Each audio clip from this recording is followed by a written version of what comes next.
ನಮ್ಮ ಅಕ್ಕಪಕ್ಕದಲ್ಲಿ ನಡೆಯುವಂಥ ಕೆಲವೊಂದು ಘಟನೆಗಳು ನಾವು ಮೇಲ್ನೋಟಕ್ಕೆ ನೋಡಿದ್ರೂ ಅದು ಸತ್ಯನೇ ಅನಿಸುತ್ತೆ, ಆದರೆ ಅದು ಸತ್ಯ ಅಲ್ಲ.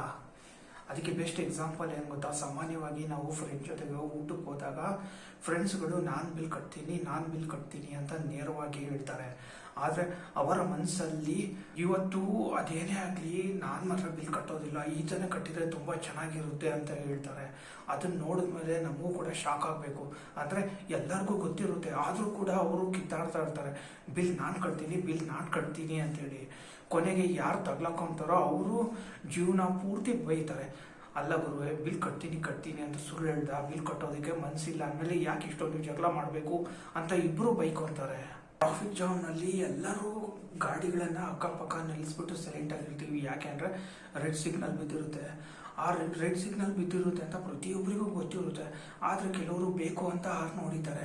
ಅಂದರೆ ಅವರು ಹಾರ್ನ್ ಯಾಕೋ ಹೊಡಿತಾ ಇದ್ದಾರೆ ಅಂತ ಅವ್ರಿಗೂ ಗೊತ್ತಿಲ್ಲ ಅನಿಸುತ್ತೆ. ನನ್ನ ಪ್ರಕಾರ ಅವರು ತುಂಬ ಅರ್ಜೆಂಟಾಗಿ ನಿಮ್ಮಾನ್ಸ್ಗೆ ಹೋಗಿ ಅಡ್ಮಿಟ್ ಆಗಬೇಕು. ಇಲ್ಲ ಅಂದರೆ ಅವರು ಎಲ್ಲಿ ಹುಚ್ಚರಾಗ್ತಾರೆ ಅಂತ ಅವ್ರಿಗೆ ಭಯ ಆಗ್ತಾ ಇದೆ ಅಂತ ಇದರ್ಥ. ಆದರೆ ನನಗೊಂದು ಅರ್ಥ ಆಗ್ತಿಲ್ಲ ರೀ, ಈ ಸಿಗ್ನಲ್ಲು ರೆಡ್ ಇದೆ ಅಂತ ಪ್ರತಿಯೊಬ್ಬರಿಗೂ ಗೊತ್ತಿರುತ್ತೆ, ಅವ್ರಿಗೂ ಗೊತ್ತಿರುತ್ತೆ. ಆದರೂ ಅವರು ಹಾರ್ನ್ ಹೊಡಿತಾ ಇದ್ದಾರೆ ಅಂತ ಹೇಳಿದರೆ ಅವರು ಒಂಥರ ಅರೆ ಹುಚ್ಚರು ಇದ್ದಾಗೆ. ಅದಕ್ಕೆ ಸರ್ಟಿಫಿಕೇಟ್ ಬೇಕಾಗಿಲ್ಲ. ಸರ್ಟಿಫಿಕೇಟ್ ಕೊಟ್ಟರೂ ಕೂಡ ಅವ್ರದಾದ್ರೂ ಒಂದು ಸ್ಟ್ಯಾಂಡರ್ಡ್ ಲೆವೆಲ್ ಇರುತ್ತೆ. ಇವರು ಅರೆ ಹುಚ್ಚು ಅಂತ ಯಾರು ಡಾಕ್ಟರ್ ಹೋಗಿ ಚೆಕ್ ಮಾಡ್ತಾರೋ ಆ ಡಾಕ್ಟರ್ಗೂ ಹುಚ್ಚಿಡ್ದೋಗ್ಬಿಡುತ್ತೆ. ಯಾಕೆ ಅಂದರೆ ಇವ್ರ ತಲೆನಲ್ಲಿ ಏನು ಪ್ರಾಬ್ಲಮ್ ಆಗಿದೆ ಅಂತ ಅವ್ರಿಗೆ ಡಾಟಾನೇ ಸಿಕ್ಕೋದಿಲ್ಲ. ಈ ಸಿಗ್ನಲಲ್ಲಿ ಹಾರ್ನ್ ಹೊಡಿಯೋರ ಚೈನ್ ರಿಯಾಕ್ಷನ್ ಯಾವ ಥರ ಇರ್ಬೋದು ಅಂದರೆ ಅವ್ರ ತಲೆನಲ್ಲಿ ಅಂಥದ್ದು ಏನಿದೆ ಅಂತ ಸದ್ಯಕ್ಕೆ ಅದ್ರ ಬಗ್ಗೆ ರಿಸರ್ಚ್ ಮಾಡೋದಕ್ಕೆ ಹೋಗದೆ ಇರೋದೇ ಒಳ್ಳೇದು. ಇಲ್ಲ ಅಂದರೆ ನಮ್ಮದು ತಲೆ ಕೆಟ್ಟೋಗುತ್ತೆ. ಈ ಡಯಟ್ ಮಾಡುವಂಥ ಮಹಾಶಯರು ಅಬ್ಬಬ್ಬ ಏನು ಕ್ಯಾರೆಕ್ಟರ್ ಇವ್ರದ್ದು. ಇವ್ರು ಮಾಡುವಂಥ ಪ್ಲಾನ್ಗಳು ನೋಡಿದ್ರೆ ಅದೇನೇ ಆಗಲಿ ಈ ಸಾರಿ ಮಾತ್ರ ನಾನು ಡಯಟ್ ಮಾಡೇ ಮಾಡ್ತೀನಿ, ನನ್ನ ತೂಕದ ಭಾರನ 10-15 kg ಇಳಿಸೇ ಬಿಡ್ತೀನಿ ಅಂತ ಹೇಳ್ತಾರೆ. ಅವ್ರು ಹೇಳುವಂಥ ಆ ಒಂದು ಟ್ಯೂನ್ ನೋಡಿದ್ರೆ ಎದುರುಗಡೆ ಇರೋರು ಅಕ್ಕಪಕ್ಕದಲ್ಲಿರೋರು ಭಯ ಪಟ್ಬಿಡ್ತಾರೆ. ಇವ್ರಿಗೆ ಇನ್ಮೇಲಿಂದ ನನಗೆ ಮೋಟಿ ಅಂತ ಹೇಳೋದಕ್ಕೆ ಅವಕಾಶ ಸಿಕ್ಕೋದಿಲ್ಲ, ಎಲ್ಲಿ ಇವರು ಡಯಟ್ ಮಾಡಿ ಗೆದ್ಬಿಡ್ತಾರೆ ಅಂತ ಅನ್ನಿಸ್ಬೇಕು. ಆದರೆ ಇವರು ಪ್ರತಿ ವಾರನೂ ಪ್ಲಾನ್ ಮಾಡ್ತಾರೆ, ಈ ಭಾನುವಾರ ಈ ಸೋಮವಾರದಿಂದ ನಾನು 100% ಡಯಟ್ ಮಾಡೇ ಮಾಡ್ತೀನಿ ಅಂತ.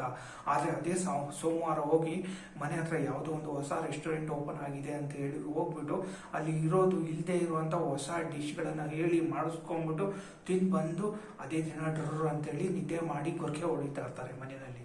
ಅಂದರೆ ಇದರ್ಥ ಏನಪ್ಪ ಅಂದರೆ ಅವ್ರದ್ದು ಡಯಟ್ ಪ್ಲಾನ್ ಮಾಡ್ತೀನಿ ಅಂತ ಹೇಳಿದರೆ ಮಾಡಲ್ಲ, ಬೈ ಚಾನ್ಸ್ ಮಾಡಲ್ಲ ಅಂತ ಹೇಳಿದ್ರು ಅವರು ಮಾಡೋದಿಲ್ಲ. ಅಂದರೆ ಅವರ ಡಯಟ್ ಪ್ಲಾನ್ ಮೇಲೆ ನಾವು ನಂಬ್ಕೊಂಡ್ಬಿಟ್ಟಿರೋದು ಬೇಡವೇ ಬೇಡ. ಅವ್ರು ಏನೇ ಹೇಳಿದ್ರು ಹ್ಞೂ ಅಂತೇಳಿ ಸುಮ್ಮನೆ ಇರೋದು ಒಳ್ಳೆಯದು. ನಮ್ಮ ಜೊತೆನಲ್ಲಿರುವಂಥ ತುಂಬ ಸ್ಪೆಷಲ್ ಫ್ರೆಂಡ್ಸ್ಗಳು, ಇವ್ರಿಗೆ ಮಾತ್ರ ನಾವು ಗೌರವ ಕೊಡಲೇಬೇಕು.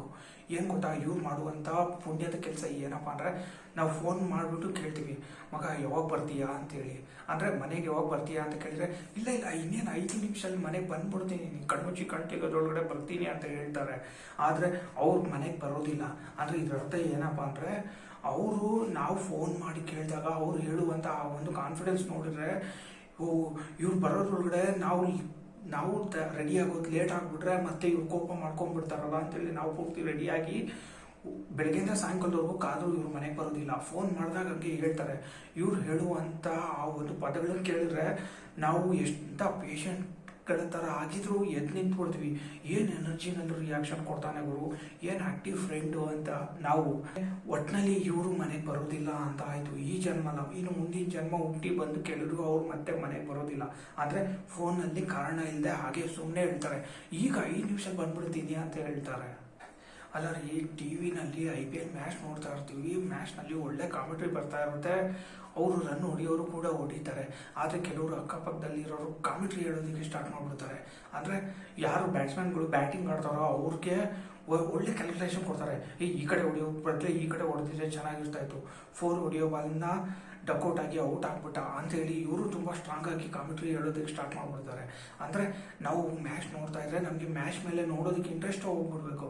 ಅವ್ರು ಹೇಳುವಂಥ ಆ ಒಂದು ಪದಗಳನ್ನು ನಮ್ಮ ಕಿವಿಗೆ ಬಿದ್ದಾಗ ನಮ್ಮ ತಲೆಯಲ್ಲಿ ಪವರ್ ಕನೆಕ್ಷನ್ ಕೊಟ್ಬಿಟ್ಟು ಟ್ರಾನ್ಸ್ಫರೆಂಟ್ ಬ್ಲಾಸ್ಟ್ ಮಾಡ್ದಾಗ ಆಗ್ತಾ ಇರುತ್ತೆ.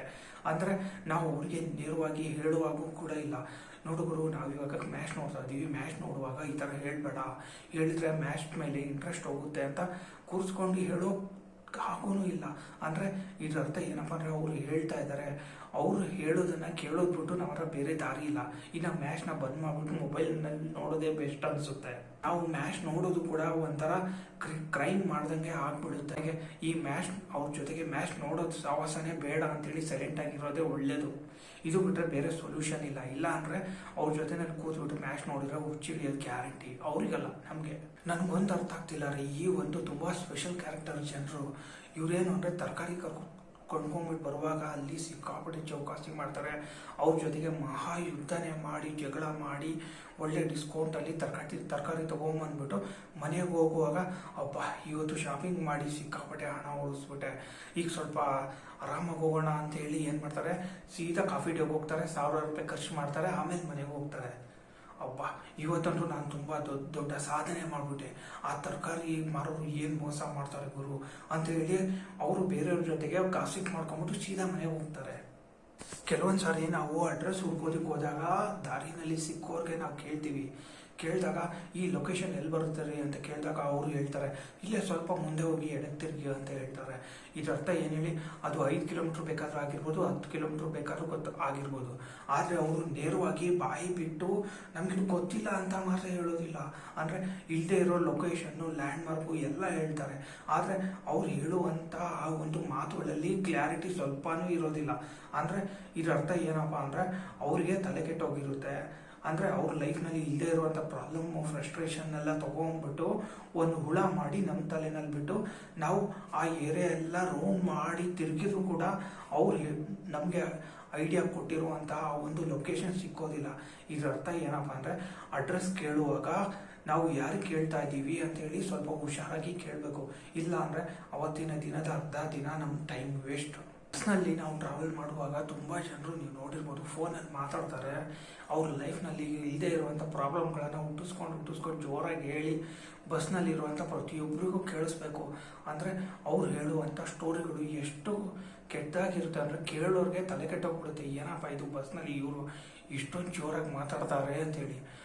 ಅದರಲ್ಲೂ ಅವರು ಫೋನಲ್ಲಿ ಮಾತಾಡುವಾಗ ಬರೀ ಮಾತಾಡೋದಿಲ್ಲ, ತುಂಬ ಕೆಟ್ಟದಾಗಿ ಡ್ರಾಮಾ ಮಾಡ್ತಾರೆ. ಅಂದರೆ ಅದು ಡ್ರಾಮಾ ಥರನೂ ಇರೋದಿಲ್ಲ, ಈ ಥರ ಜಗಳ ಥರನೂ ಇರೋದಿಲ್ಲ. ಒಂಥರ ಕೇಳೋರಿಗೆ ತುಂಬ ಏನಪ್ಪ ಇದು, ಒಬ್ಬ ಮನುಷ್ಯನ ಧ್ವನಿ ಇಷ್ಟೊಂದು ಕೆಟ್ಟದಾಗಿರುತ್ತಾ, ಹೇಳುವಂಥ ಕಥೆಗಳು ಇಷ್ಟೊಂದು ವರ್ಸ್ಟಾಗಿರುತ್ತಾ ಅಂಥೇಳಿ. ಅಂದರೆ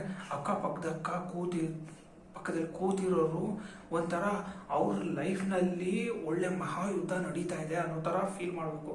ಅವ್ರು ಹೇಳುವಂಥ ವಿಷಯಗಳು ಆ ಥರ ಇರುತ್ತೆ.